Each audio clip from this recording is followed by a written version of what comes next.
So guys, a few mottos for today's class. Think big. The other one is be creative in whatever you do. Look at this car driving over the road. The road's too narrow. Be creative and be yourself. Be unique. Look at these two people marrying. They're married with a theme of shooting bows, which is obviously their passion. Earlier that morning, our gardener showed up to our house with something very tiny in a box. I would never have guessed that it was a wild boar. She was only a couple of hours old and so tiny. She was the size of an iPhone. We searched for her mother everywhere. In Sri Lanka, we don't have wildlife rescues here that could take a wild boar.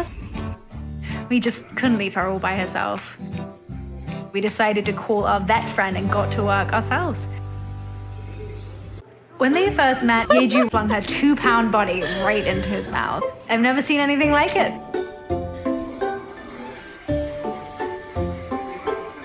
We immediately knew that there was something special starting there. Bubu was at every step of the way to show her the ropes and be there for her. She started eating solids because she saw him do it. He always let her eat first out of his own bowl, and he always watches over her when she's in the pool.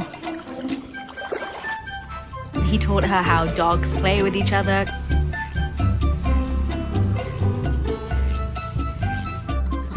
Her bond with Bubu was instantaneous. I think she was missing her mum, so Bubu became her whole world. When she was small, his favorite thing to do was use her as his pillow. But when she got big enough, she was like, nope, now you're the pillow. And I'm just so proud of him because he was always gentle and patient with her, always. It really seemed like he enjoyed his new role of being her dad. Bubu showed Yeju how to become part of the pack. They still continue to follow each other around everywhere. It's been a year since she showed up in her box, and Yeju's pretty big now. She's gone from 2 pounds to 62 pounds. She's become a permanent family member and still lives at home with us, but we also built her her own boar condo outside so that she can enjoy a little bit of freedom as well. Wild boars are viewed as pests in Sri Lanka and can be hunted all year long, so it wouldn't be safe for us to release her back out there. Yeju's older now and she's in her teenage phase, but she still sees Bubu as her dad. She looks up to him and she leans on him for comfort. They're each other's family and will always look out for each other.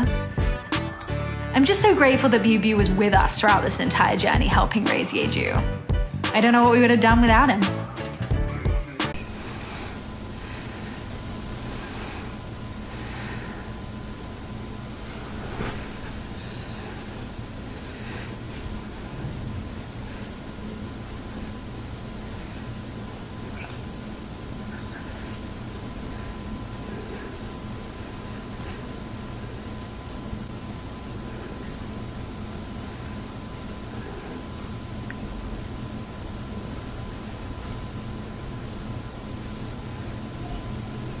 What if you could use your nose to snorkel, or uproot a small tree, or smell water from several miles away? Well, elephants wouldn't be that impressed. They do it on the daily, thanks to what's inside their trunk.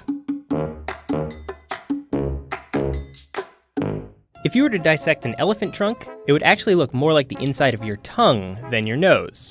Trunks, tongues, and even octopus arms are unique organs called muscular hydrostats. That means they're made almost entirely of muscle. And an elephant's trunk has a lot of them, about 40,000, compared to around 650 muscles in the entire human body. Normally, muscles depend on bones and joints to move and exert force. When we pick up a dumbbell, for example, our bicep pulls on our forearm bones, and that causes them to swing up around our elbow joint.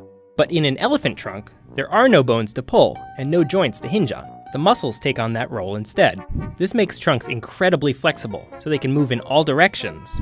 And all those muscles mean they're powerful enough to lift hundreds of pounds, yet delicate enough to pick up a tortilla chip without even cracking it. But while trunks may be structured like a tongue and function like an arm, They are, in fact, a nose, and an exceptional one. An animal's sense of smell is linked to the number of olfactory receptor genes it has. And elephants, well, they have a lot of them.